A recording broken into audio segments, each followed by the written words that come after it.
जय श्री राम। जय जय श्री राम। कहा हमार न सुनहु तब नारद के उपदेश। अब भाजूट तुम्हार पंजारो काम महेश। नारद जी के उपदेश से तुमने उस समय हमारी बात नहीं सुनी। अब तो तुम्हारा प्रण झूठा हो गया, क्योंकि महादेव जी ने काम को ही भस्म कर डाला है। सुन बोली मुस्काई भवानी, उचित कहो मुनिबर विज्ञानी। तुम रे जान काम अब जारा, अब लगी शंभु रहे शबिकारा। यह सुनकर पार्वती जी मुस्कुरा कर बोली, हे विज्ञानी मुनिवरों, आपने उचित ही कहा। आपकी समझ में शिव जी ने कामदेव को अब जलाया है, अब तक वे विकार युक्त कामी ही रहे हैं। हमरे जान सदा शिव जोगी, अजय अनवाद्य काम अभोगी। जो मैं शिव से यस जानी, प्रीत समेत कर्म मन बानी। किंतु हमारी समझ से तो शिव जी सदा से ही योगी, अजन्मा, अनिंद, काम रहित और भोगहीन हैं। और यदि मैंने शिव जी को ऐसा समझ कर ही मन, वचन और कर्म से प्रेम सहित उनकी सेवा की है, तो हमार पन सुनहु मुनीसा, करी है सत्य कृपा निधीसा। तुम जो कहा हर जारे उमारा, सोई अति बड़ अविवेक तुम्हारा। तो हे मुनीश्वरों, सुनिए, वे कृपा निधान भगवान मेरी प्रतिज्ञा को सत्य करेंगे। आपने जो यह कहा कि शिव जी ने कामदेव को भस्म कर दिया है, यही आपका बड़ा भारी अविवेक है। तात अनल कर सहज सुभाऊ, हिमत ही निकट जाए नहीं काऊ। गए समीप सो अवसि नसाई, असी मन मंथ महेश की नाई। हे तात, अग्नि का तो यह सहज स्वभाव ही है कि पाला उसके समीप कभी नहीं जा सकता है, और जाने पर वह अवश्य नष्ट हो जाएगा। महादेव जी और कामदेव के संबंध में भी यही न्याय बात समझना चाहिए। हे हर से मुनि बचन सुनी, देखी प्रीति विश्वास। चले भवानी नाई सिर, गए हिमाचल पाश। पार्वती के वचन सुनकर और उनका प्रेम तथा विश्वास देखकर मुनि हृदय में बड़े प्रसन्न हुए। वे भवानी को सिर नवाकर चल दिए और हिमाचल के पास पहुंचे।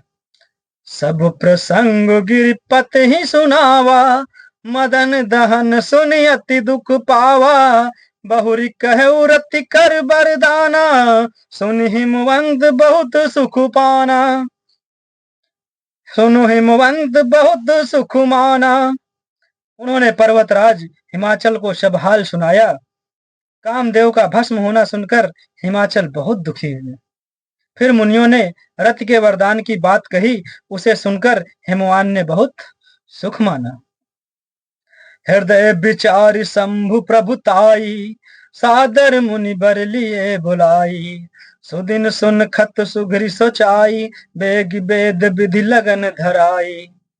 शिव जी के प्रभाव को मन में विचार कर हिमाचल ने श्रेष्ठ मुनियों को आदर पूर्वक बुला लिया और उनसे शुभ दिन, शुभ नक्षत्र और शुभ घड़ी शोधवाकर वेद की विधि के अनुसार शीघ्र ही लग्न निश्चय कराकर लिखवा लिया। पत्री सप्तऋषिन सोई दीन्ही, गही पद विनय हिमाचल कीन्ही। जाई विधि तिन दीन सुपाती, बाचत प्रीति न हृदय समाती।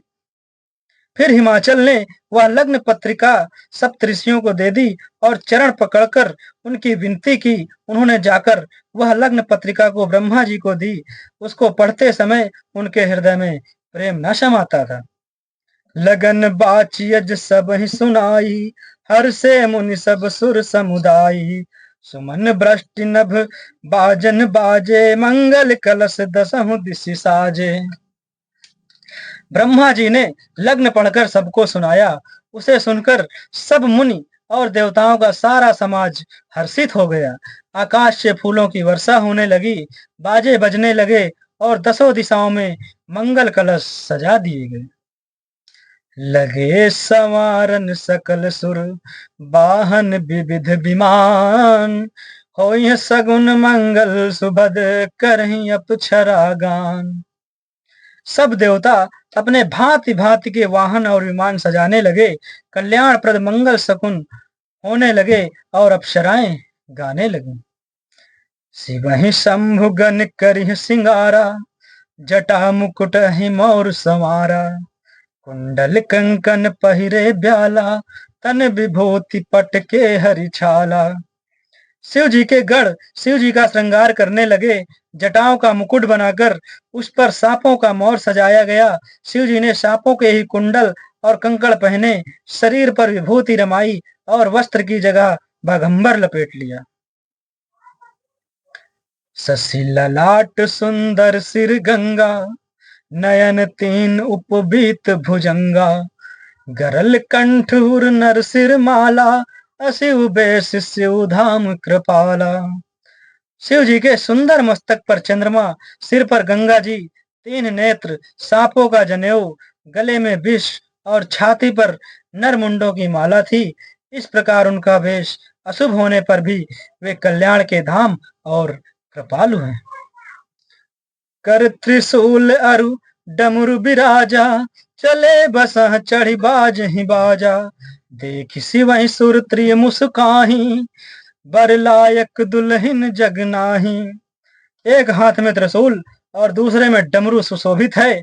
शिव जी बैल पर चढ़कर चले, बाजे बज रहे हैं। शिव जी को देखकर देवनांगनाएं मुस्कुरा रही हैं और कहती हैं कि इस वर के योग्य दुल्हन संसार में नहीं मिलेगी।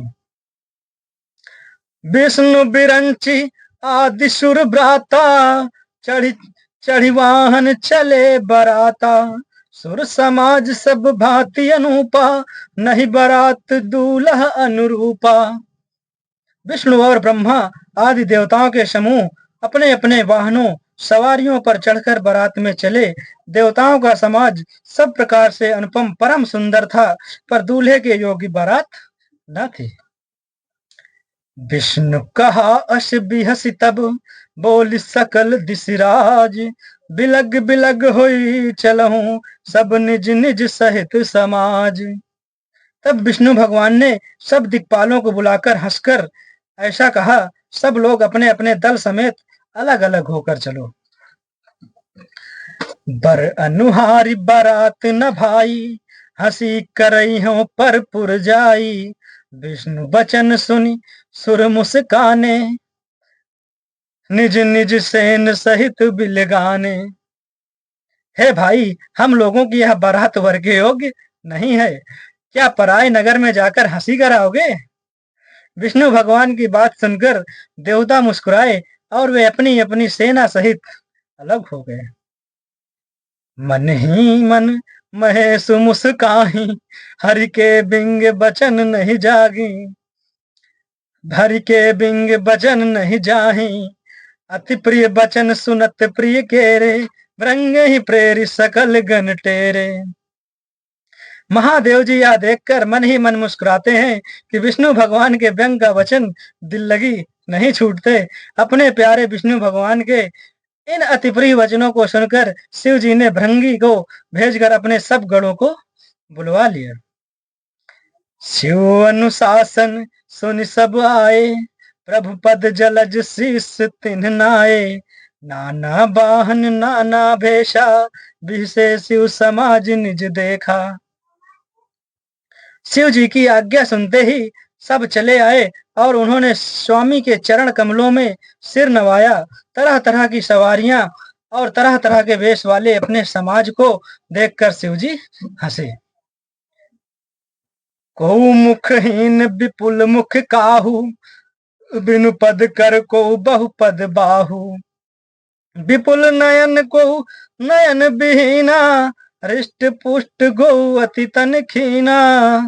कोई बिना मुख का है, किसी के बहुत से मुख हैं, कोई बिना हाथ पैर का है तो किसी के कई हाथ पैर हैं, किसी के बहुत आंखें हैं तो किसी के एक भी आंख नहीं है, कोई बहुत मोटा ताजा है तो कोई बहुत ही दुबला पतला है। जय श्री राम, जय जय श्री राम।